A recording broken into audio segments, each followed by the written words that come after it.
A conspiração que matou Bruce Lee e seu filho. Em primeiro lugar, para você que é da geração todinho e não conhece Bruce Lee, prepare-se agora para descobrir o porquê de seu nome sobreviver através das décadas como o maior lutador que já existiu. Fato número 1. Nos filmes de artes marciais, geralmente a velocidade dos movimentos é ampliada, mas com Bruce Lee era diferente. Os movimentos dele eram tão rápidos que as câmeras de captura de 24 quadros por segundo, média da época, não conseguiam captar os movimentos dele. Então tiveram que comprar câmeras especiais de captura de 32 kps. Outra prova de sua velocidade é que ele podia tirar uma moeda de sua mão e colocar outra no lugar antes que você conseguisse fechá-la. Você já deve ter visto isso em filmes como Dragão Branco. Saiba que não é nada mais do que uma imitação dos treinos de Bruce.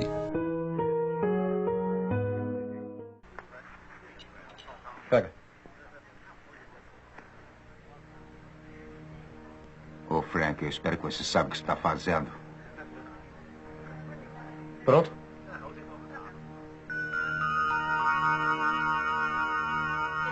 Já. Ha! Perdeu, americano cabeça de bagre.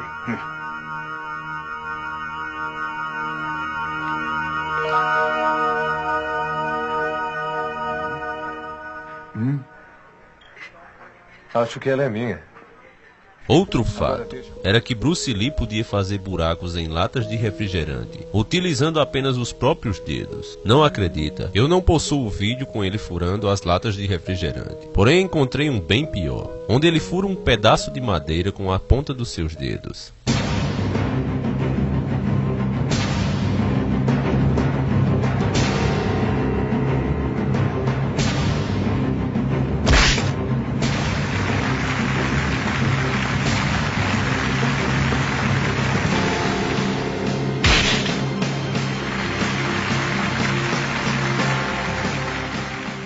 E olha que as latas de refri da época não eram feitas de alumínio como são as de hoje. Eram bem mais duras. Mas um fato que prova que Bruce Lee era o cara é que flexões com os dois braços é para humanos. Bruce fazia isso apenas com um braço e utilizando apenas o polegar e o indicador. Confira também no vídeo.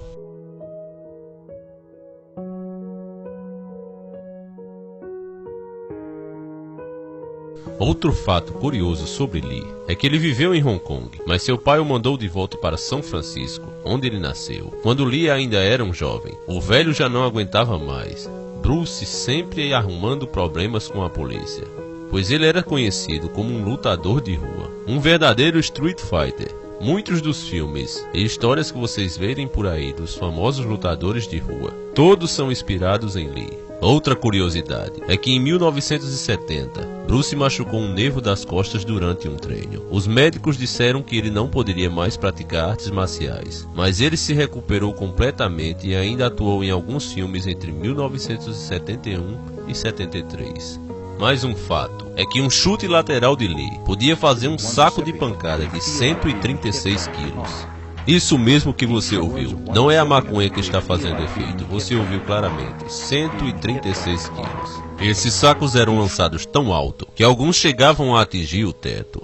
Já pensou o que ele faria com esses sacos da academia de hoje de 58 quilos? Coitado deles. Os chutes laterais de Lee destruiriam literalmente esses sacos. Muitos se perguntam até hoje, como Lee fez para ficar tão forte? Não tenho dados oficiais do treino dele, mas tenho do aquecimento diário, e consistia em 360 torções de cintura, 100 agachamento, 200 torções inclinadas, 200 chutes de sapo, 100 levantamentos de pernas, 2.000 chutes e 5.000 socos. Isso só para aquecer. Outro exercício exclusivo de Lee era esse conhecido como uma elevação agachada em V. Bruce conseguia ficar 30 minutos nessa posição. Outro fato muito interessante, usando a técnica de soco de 1 polegada, Lee era capaz de lançar um adversário a 4,5 metros de distância.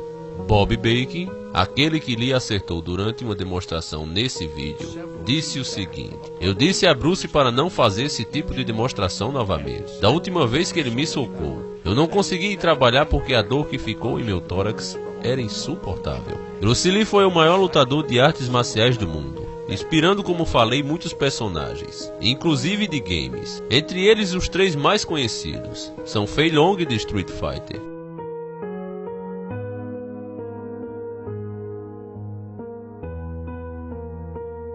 Lau de Tekken e Liu Kang de Mortal Kombat.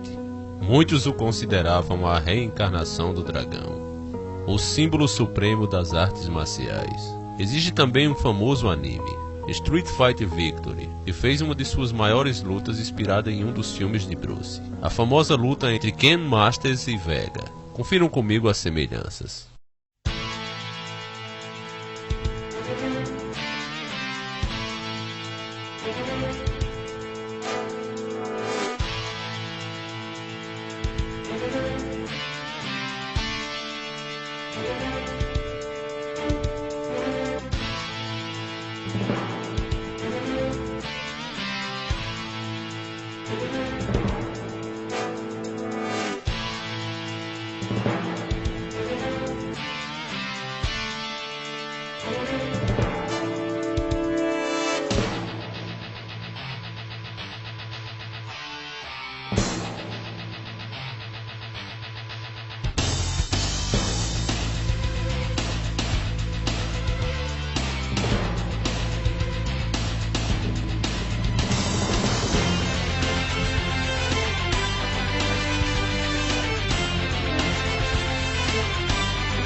Mas como o homem se tornou tão habilidoso? Segundo a história, Bruce Lee era um jovem que sonhava em ser um astro de cinema. Porém não havia espaço em papéis principais para chineses, que só conseguiam papéis ridículos de comédia, sendo na maioria das vezes humilhados com roteiros ofensivos e preconceituosos aos chineses. Dizem que uma vez Bruce, ainda garoto, foi assistir um desses filmes de comédia chinês. E enquanto todos riam, ele chorava, pois via que seu povo era humilhado e nem sequer percebia. Foi aí que ele decidiu dedicar toda a sua vida a seu propósito e ser o chinês mais porradeiro do mundo. Lee estava disposto a tudo. Existe uma lenda de Bruce ter treinado em segredo em um mosteiro Shaolin e lá ter feito um juramento que todos fazem para poder ser aceito. Dedicar sua vida ao templo e costumes da Trindade e nunca jamais revelar seu segredo, tendo consciência que a desobediência dessas regras era punida com a própria morte. Bruce treinou e seguiu todas as regras do Shaolin, porém com seu talento natural, logo se tornou o maior mestre lutador entre eles. Isso oficialmente não passa de lenda, e a verdade que todos sabem é que Bruce treinou com o mestre Ip Man, que também era um grande mestre de artes marciais. E é assim que terminou seu treinamento. Percebeu que estava pronto para se tornar o maior lutador ator que o mundo já viu. Ele queria fazer filmes de luta com combate, o mais real possível, e por isso sempre escolhia atores que também lutassem bem, para assim poderem gravar boas lutas. Por isso grandes atores lutaram com Bruce, como Chuck Norris, Jackie Chan e muitos outros. Logo Bruce estava consagrado. Seus movimentos perfeitos e sem utilização de efeitos de cinema deixavam o público impressionado, e com isso as academias de Kung Fu estavam ficando lotadas. Quem não gostou disso foi a indústria de filmes de Hollywood, que por causa de Bruce estava perdendo o mercado para a China em escala gigantesca, tanto que seus principais atores de ação da época iam ao encontro de Bruce para contracenar com ele, apenas como coadjuvantes e não em papéis principais. Porque se vocês não sabem, os americanos levam muito a sério o fato de serem os principais nos filmes. Isso para espalhar pelo mundo aquela política de achar que os americanos são melhores em tudo. Para isso, eles precisam muito da ficção. Eu sei que é assunto para um próximo vídeo, mas Hollywood, a empresa de filmes, ela sempre foi a maior ferramenta de propaganda da supremacia americana. E isso é tão real que as séries japonesas são compradas os direitos autorais. Eles pagam como se fosse exibir. E no lugar de exibir a série originalmente, eles gastam mais dinheiro para fazer uma adaptação com atores americanos. Na hora que você vê eles transformados lutando, aquelas são as imagens reais da série na versão japonesa. Porém, quando eles tiram aquela transformação, ali entra a adaptação americana. Em vez de mostrar os atores japoneses, eles colocam os seus americanos. Por que você acha que séries como Jaspion, Giban, Jiraiya, Kamen Rider e tantos outros sumiram de repente? Não existem mais. Saibam que elas continuam no Japão. mas não chegam mais até nós, porque os americanos quase que impedem que isso aconteça, fazendo suas adaptações porcarias, muitas vezes não fazem sucesso. E aí as redes de TV e televisão vê aquele título como um grande fracasso e nem se interessam mais em comprar. Isso também é feito em grandes filmes. Posso citar um para vocês muito bom que eu achei, ele é francês, se chama Taxi. Foi feita uma péssima adaptação americana. Colocaram Gisele Bündchen no filme. Nada contra ela, mas o filme ficou uma porcaria. Tanto que a versão original já vai em 5 filmes, enquanto a americana parou por ali mesmo. A verdade é que Hollywood estava ameaçada por Bruce Lee. Uma indústria milionária se via ameaçada por apenas um homem que não se vendia. Me perdoe os fãs de Jackie Chan, mas Bruce não aceitava fazer papéis idiotas ou dar seu lugar a qualquer um que fosse. Para conseguir o lugar dele, você teria que derrotá-lo em um combate, e isso ninguém conseguia. Com o mundo cada vez mais dirigindo seus olhares para a China, em 1973, os senhores de Hollywood bolaram um audacioso crime perfeito. Lee estava sendo assassinado aos poucos por pessoas próximas a ele, que estavam a serviço desses cães gulosos. Foi-lhe dado em pequenas quantidades, misturado em sua própria medicação, uma substância que faz o cérebro inchar. Lee teve seu primeiro problema no dia 10 de maio de 1973. Bruce Lee desmaiou no estúdio Golden, enquanto fazia o trabalho de dublagem para o filme Operação Dragão. Ele sofreu convulsões e dores de cabeça, e foi imediatamente levado para um hospital de Hong Kong, onde os médicos lá diagnosticaram edema cerebral. Eles foram capazes de reduzir o inchaço, com a administração de uma substância chamada manito. Em 20 de julho de 1973, Lee foi para Hong Kong para jantar com o ex-James Bond,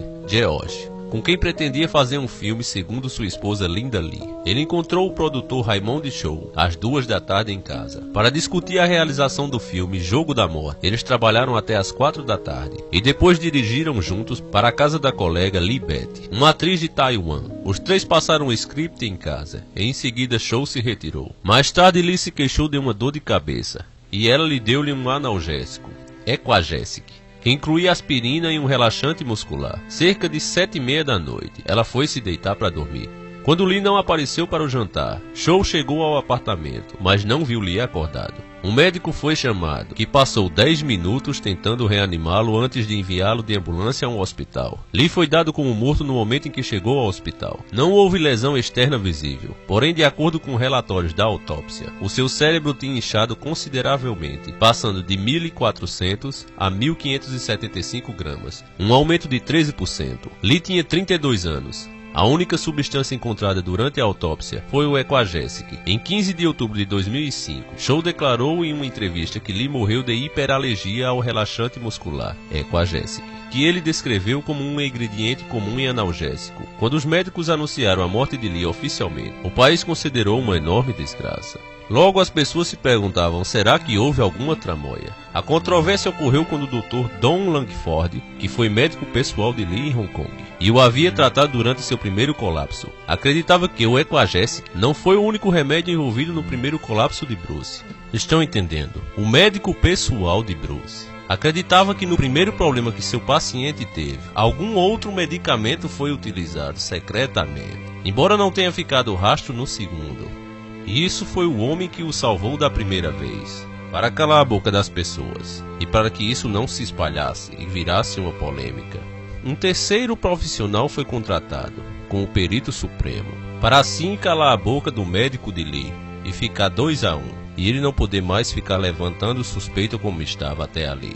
Esse terceiro profissional era um escocês, muito famoso porque já tinha realizado mais de 1000 autópsias. Claro que um veredito como este, dizendo que não houve problema nenhum, serviria para calar a boca do mundo, mas nós sabemos que no mundo das sombras não é bem assim. Se vocês não conhecem os Illuminatis, aqui no meu canal tem alguns vídeos que eu digo quem eles são. Recomendo que vejam, porque acredito que a morte de Lee também tenha parte nisso. Como não puderam negar que Lee realmente foi envenenado, o perito supremo escocês concluiu que sua morte foi causada por um edema cerebral agudo, devido a uma reação dos compostos presentes na prescrição de remédios como Equagesic. Sua esposa Linda voltou à sua cidade natal, Seattle, e Lee foi enterrado no lote 276, no cemitério Lakeview. Seu caixão foi carregado no funeral em 31 de julho de 1973 por Takimura, Steve McQueen, James, Chuck Norris, George, Jim, Peter Sheen e seu irmão Robert Lee. Com a morte de Bruce, os cães gulosos de Hollywood estavam seguros. O mercado chinês de filmes praticamente morreu junto com Bruce. Não havia ninguém capaz das façanhas de Lee. Os que chegavam perto se vendiam. Então os senhores de Hollywood pensaram ter vencido. Mal sabia eles que a vitória só duraria alguns anos, pois Lee passou todo o seu conhecimento para seu filho Brandon Lee, que costumava dizer que seu pai, antes de o ensinar a andar, o ensinou a lutar. Brandon Lee, aos seus 28 anos, já tinha 3 grandes filmes no currículo. Tudo indicava que ele agora tomaria o lugar do seu pai. O mundo já começava de novo a mostrar um interesse pelo filho de Lee. E aí os senhores do mundo logo perceberam a ameaça que Brandon iria se tornar se continuasse com seu belo trabalho. Apoiado por uma legião de fãs por todo o mundo graças ao seu pai e com as habilidades ensinadas e herdadas dele, os senhores do mundo resolveram pôr um fim nisso antes que sua preciosa Hollywood fosse ameaçada de novo.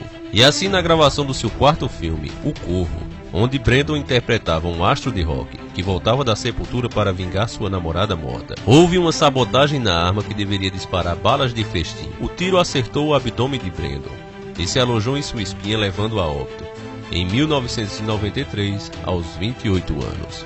Agora eles mesmo o matam, e eles mesmo dão suas desculpas esfarrapadas. Vou mostrar a vocês, mas digo logo que fico indignado com tamanha manipulação e cara de pau desses caras. Brandon Wayne, tá? Tá. Nesse meio tempo, você salta da cama. Quando ele chegar na marcação, você atira. Tá. Tá legal? Uhum. Dúvidas? Não. Quando o gatilho é disparado, o percussor da arma entra na escorva, produzindo uma fagulha que acende a pólvora. Mas sem bala, a arma está segura.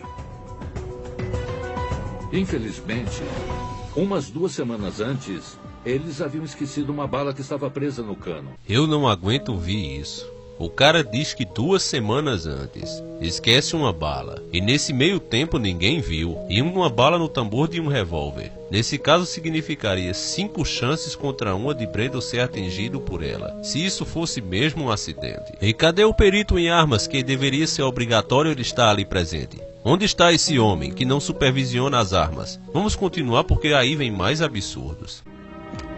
Para uma cena anterior, alguém havia carregado a mesma arma com balas falsas.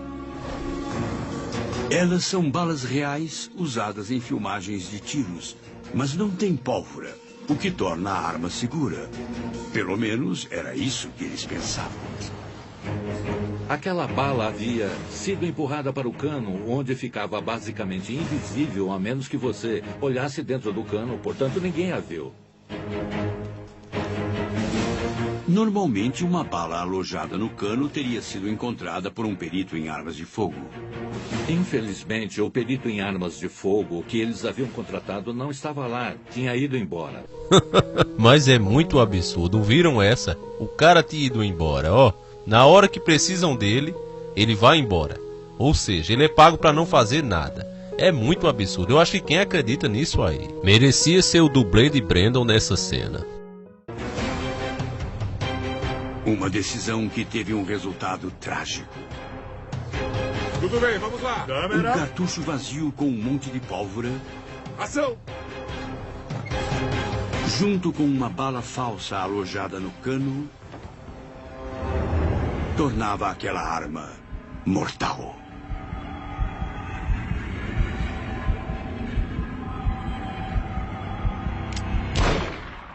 Quando o ator disparou a arma, o percursor acendeu a pólvora, portanto havia todos aqueles gases quentes explodindo no cano. Eles atingiram a bala, que estava lá havia 2 semanas, e forçaram a bala para fora do cano.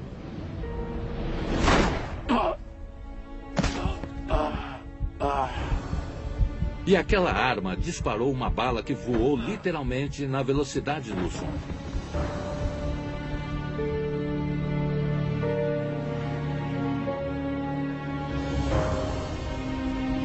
Corta! Levou um bom tempo para que a equipe de filmagem percebesse o que havia acontecido.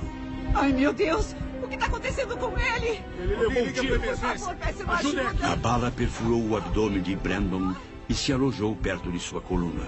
Ele foi levado às pressas para o hospital, onde os médicos fizeram uma cirurgia de emergência. Nunca mais ele recobrou a consciência. A cirurgia durou 10 horas, mas ele morreu na sala de operação. Brandon Lee era um ator com um futuro promissor.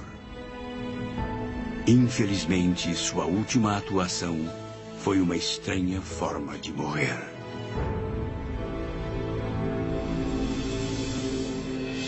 Fatos curiosos. Brandon Lee morreu apenas 8 dias antes do final das filmagens. Eles terminaram o filme com o dublê e amigo de Brandon. O Corvo foi um sucesso de bilheteria. Ele arrecadou 94 milhões de dólares no mundo inteiro. Ainda no final eles conseguiram encerrar, com a chave de lodo, colocando meio que a culpa no falecido. Que estranha forma de morrer. Poderiam ter encerrado melhor. Que estranha forma de matar. Duas coincidências na mesma família. No caso de Brandon envolveram mais de 4. O que mais me espanta é que ainda existem pessoas que acham que tudo isso faz parte de meras coincidências. As duas coincidências acontecem em qualquer parte do mundo. Sei. Com isso, as habilidades lendárias e os treinamentos secretos de Lee foram perdidos, pois Brandon não teve tempo de passar a doutrina para mais ninguém. Hollywood nunca mais foi ameaçada por ninguém e se mantém isolada, sendo a maior indústria de filmes até hoje. Como sempre, tudo gira em torno do dinheiro, e para defendê-lo, esses homens que estão sempre nas sombras são capazes de tudo. Brandon foi enterrado ao lado do seu pai. Com a morte de Bruce e Brandon Lee, os dois dragões, o segredo foi selado e perdido para sempre.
Esse vídeo é um remake do meu vídeo lançado há um ano atrás, em comemoração aos meus 2.000 inscritos. Peço a você que, se gostou do vídeo, por favor compartilhe. Se gostou muito, se inscreva no canal. Será muito bem-vindo aqui. Apesar desse vídeo não ter sido o primeiro do canal, acredito que foi com ele que tudo começou, a nossa pequena comunidade. Eu tinha menos de 100 inscritos.